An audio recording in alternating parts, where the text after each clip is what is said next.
one thing I remember with my son, who is he's quite disagreeable by temperament, which is actually a good thing as far as I'm concerned, although it brings its own challenges. And so with my daughter, when she was misbehaving, she was pretty agreeable. And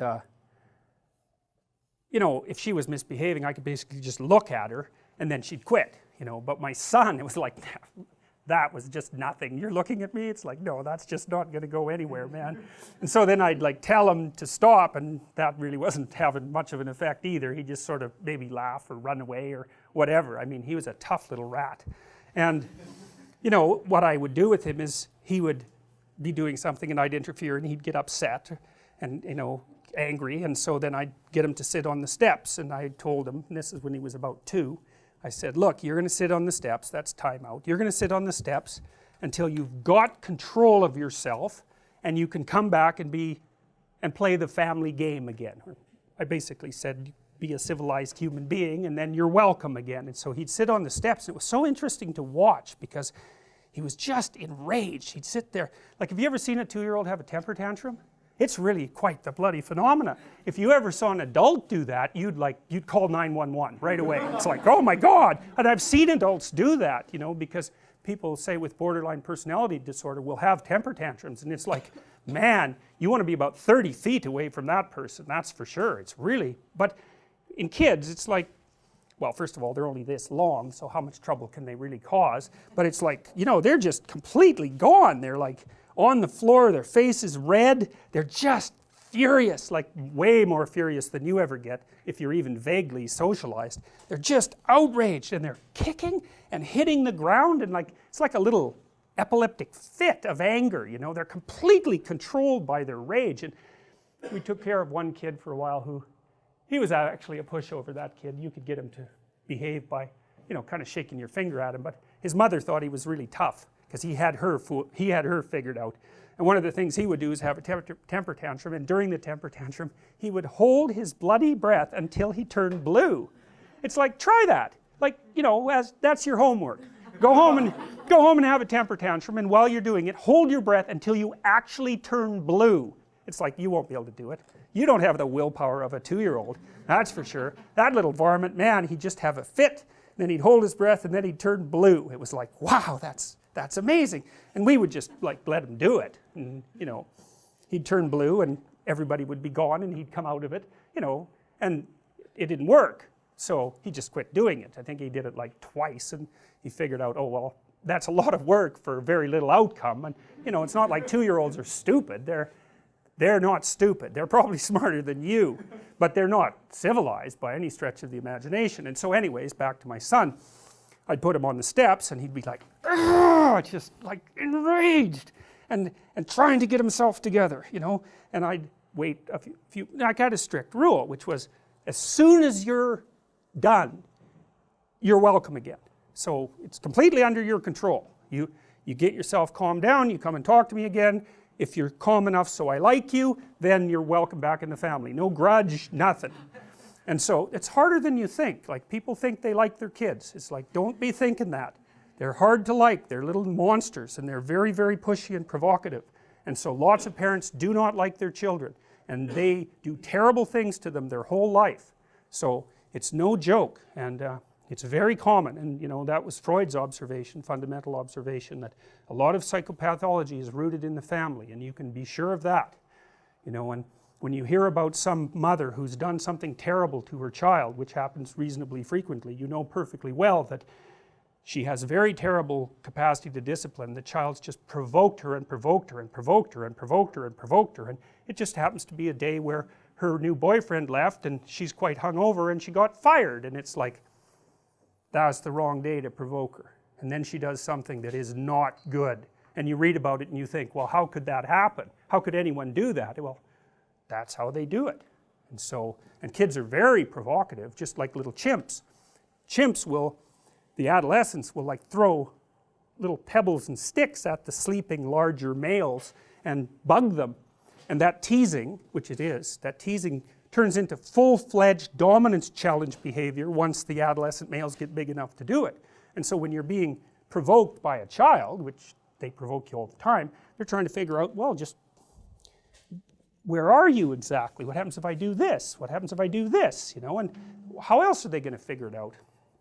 Anyways, he'd sit on the steps and he's just enraged and trying to control himself, and I'd watch that, and then, you know, I'd come back after about 2 minutes or whatever, and he'd still be, "Urgh." I'd say, well, you know, have you got yourself under control? Are you ready to get off the steps? And he'd go, no, not yet. And then, you know, he'd get himself under control, and then he'd come back, and, you know, he'd be contrite, and then I would like him right away, you know. You got to watch that, you know, because you don't like being dominated by a 2-year-old. No one does. And so if the child hasn't mastered himself and started to act in accordance with the prevailing social norms, you won't like them. Well, you think, oh yeah, I will, because, you know, I'm a good person. It's like, no, you won't, and no, you're not a good person, so don't be thinking about that at all. It's just not true.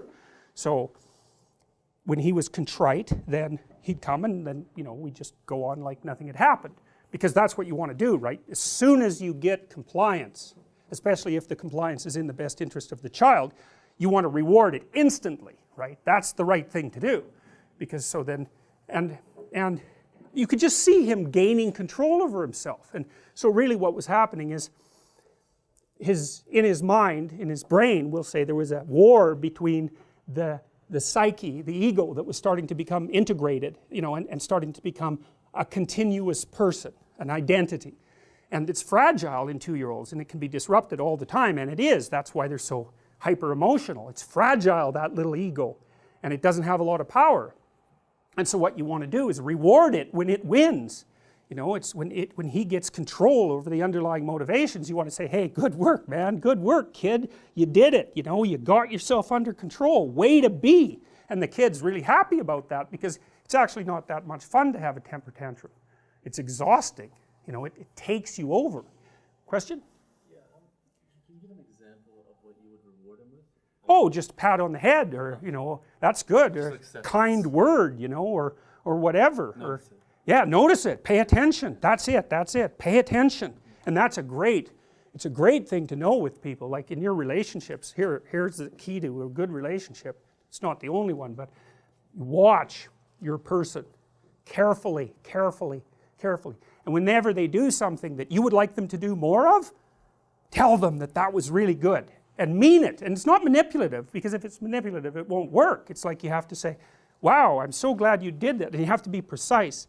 Here's what you just did that I thought was great. And oh boy, that's so nice that you noticed. I can't believe that you noticed. It's like, you know, you do that 20 times and the person will be like the rat that's just pushing the lever for cocaine, you know.